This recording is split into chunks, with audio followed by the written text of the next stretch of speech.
Good morning. It's day 2 of the trout curing process. I did record a video of me putting the fillets into cure yesterday evening, but yeah, I'm not used to doing indoor videos and it didn't come out well, so I've binned that.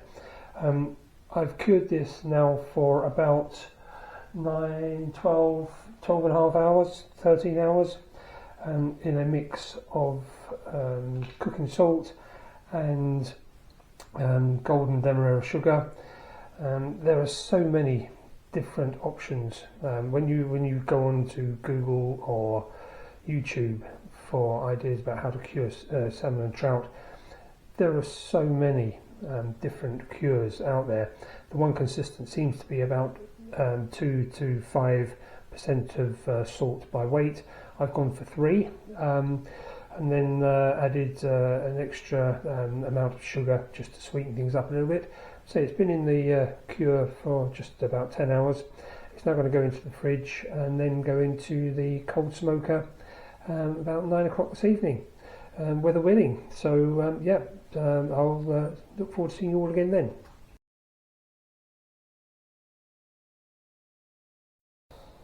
Okay, so in preparation for Tuesday night's cold smoking, bearing in mind I'll be starting smoking in the dark, I thought I'd show you the cold smoker now, put it together so you can see what it looks like. I'm really quite pleased with this. I built it earlier in the year. I'd always wanted a cold smoker, but wanted something that didn't have to stay up outside in the garden to be hammered by the elements, and would look, quite neatly just packed down, so it just sits here against the side of the garage wall when I don't need it. Comes in 4 parts. So the first section here is the front. So there's the door, temperature gauge, and it's all attached by rising hinges to allow it to sort of be assembled and then taken down again. Inside, you see it's taken on a lovely colour from the smoke. I've got strips of foam there just to fill in some of the bigger gaps, and around the edges I put builder's cork just to close that down. You want a bit of wind, a bit of air flowing through the smoker, but not too much. So yeah, that's the first part. Then this is one side.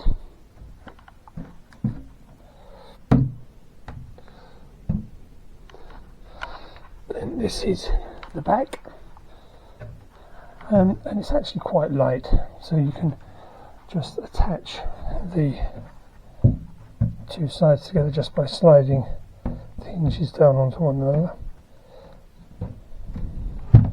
That's the first bit done. Oops. Out comes the second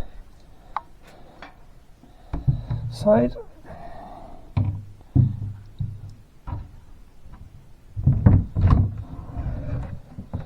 There we are. So that's the 2 sides done. And what I'm going to do now is put in the base.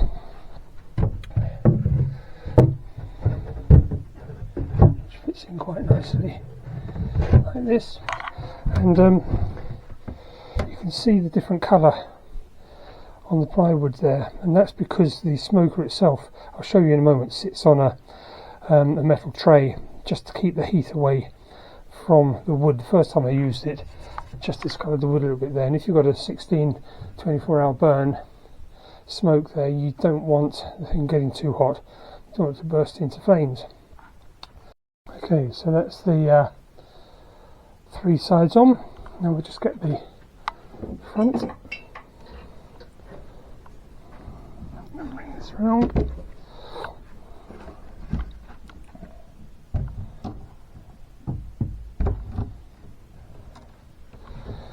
That all goes on nicely. Let's start to bring it all together. Just have to make sure got that space there. And here we go. And these These I think are called sash window fasteners or something like that.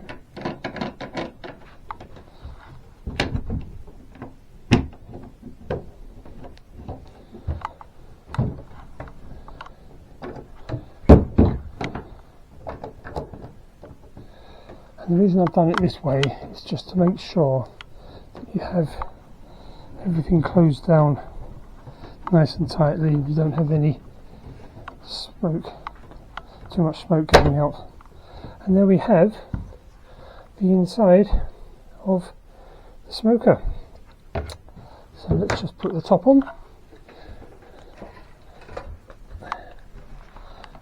So although I don't intend to have it outside in the pouring rain, you may be in the middle of a long smoke and the weather changes, so got a waterproof top on it, and there's a bit of a gap around the sides here so let some of the smoke out. The idea is that I don't want smoke coming out the top, I don't want smoke pouring out of the sides of it.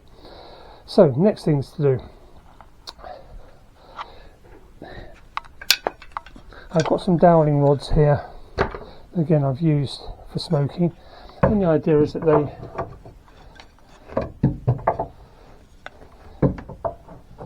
fit in along the top there. Oops. And here's my tray that goes on the bottom, and here's the smoking rack. So the idea is tomorrow night the pork belly will go on there that I'm going to smoke, and then the 2 trout fillets will go up there, and hopefully it won't drip anywhere, which should be fine because it'll be nicely cured. In terms of the smoker that I use,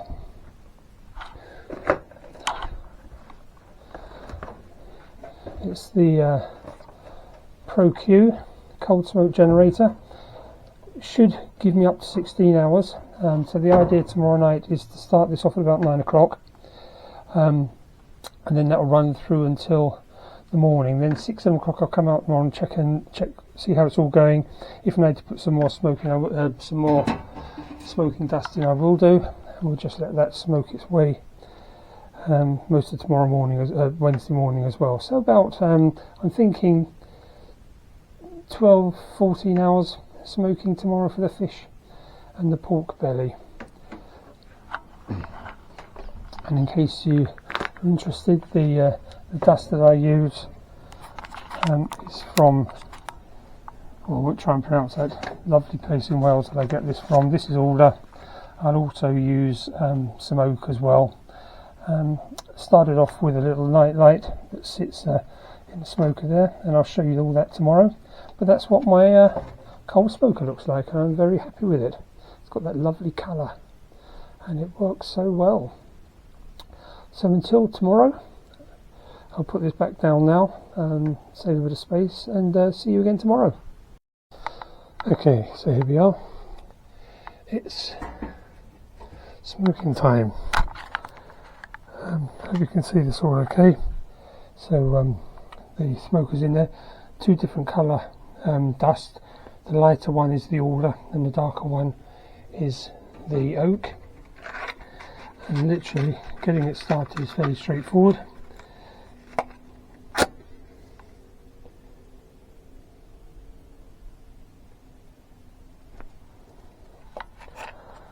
So we literally just put the night light in there, and then what I'm going to do is shut the door and come back and check it a little while. And what I'm looking for is a black circle at the beginning there, which shows that the smoker is starting to smoulder. So we'll say goodbye to that for a moment and come back in a little while. Okay, so here we come.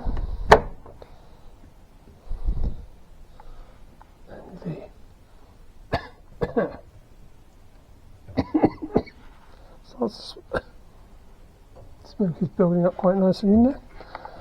We'll go and get the pork belly now. So yeah, here's the see the smoker's starting to work quite nicely now with the that black circles I talked about. So everything will stay in there now for about 16 hours, and we'll see how it's looking in the morning.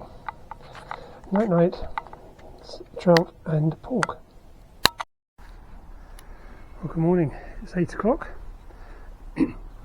and the pork and trout has been in the cold smoker now for 12 hours. Let's have a look, see how we're doing. All looking good. As you can see from the smoker, it's about what, 2/3 of the way round the maize. Two things to consider when you're cold smoking. First of all, don't wear your best gear, because by the time you've been checking in on the smoker a few times, you start to smell like a smoker. And the second thing I've learnt today or overnight is when you're smoking large fillets like these, best to lay them down rather than expect them to hang up, because the hook starts to tear through the skin and the flesh of the tail section of the fillet. So yeah, lay them down on a tray, and all will be well. So about 4 more hours we'll have those out and we'll move on to the next stage. Okay, so I've now taken everything out of the smoker. I gave the pork about an hour longer than the fish. Next step is to cover it over and put it in the fridge for about 24 hours, if I can wait that long before I try it. Reason being is that when it first comes out of the smoker, that smell of smoke is really strong, and if I tasted it now, I think I might not like it. But it's like any decent stew, ragu, any soup, anything you make the day before, always let it sit in the fridge overnight and the flavours just develop. So I know the smoke will calm down, and then you get more of the other flavours coming through, the herbs and the sugars and the salts, etc. So yeah, that's the plan. And then tomorrow, hopefully, when I've tried it and if I survive the night, I'll then start slicing it up and vacuum packing it ready for Christmas. So see you tomorrow. Well, good morning. So today's the day. We're going to start slicing up first of all the pancetta, and then we'll do the trout. So I tried them both yesterday and survived the night, so we're good to go. I've got my little slicer here. It's not an industrial one, it's a hobby slicer, I guess. So I'm going to cut the pancetta to make it easier. And then what I'll also be doing is having another try. And then I'll cut some slices for bacon, but also leave some in thicker slices for actual pancetta, so you can then dice it up as you need to, I guess is the easiest thing to do. And also the old, that's got through that there. Okay. So let's give this a go. Okay, so let's give this a go. Let's have a look how thick do we want the slices. I think we want them quite thin. Let's see how those come out. Okay, apologies for the noise. As I say, it's not the greatest slicer ever, but it does the trick. And so let's get started.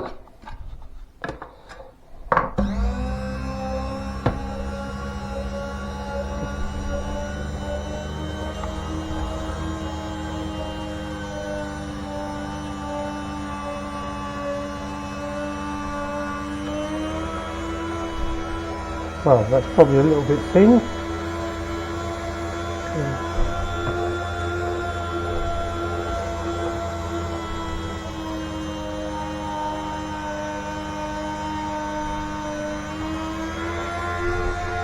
That's better.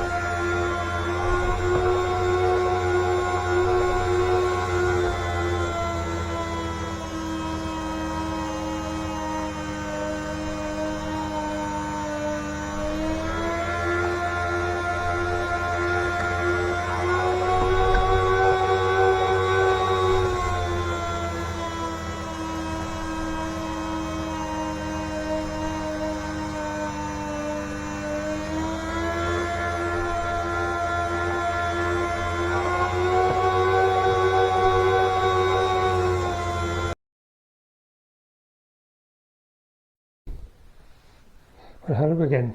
It's now time to slice the salmon, the trout, sorry. As you can see, I've got everything I need here. A knife, trout, the boards to put it on, the vacuum packs, and my little favourite toy, vacuum pack machine. So yeah, it's just now a case of really finely slicing this. What I've found is that when you first try the slices off the very top of the trout, it's quite smoky, but as you get down deeper, then that smoke reduces and relaxes, and everything tastes a lot gentler. So yeah, we're just going to have a go now. And then what we'll do is, here's the pack.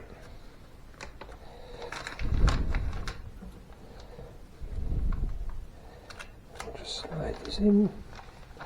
There we go. And this could not be easier. Just flip up the top, put it in. Whoopsie daisy. And then pack and seal.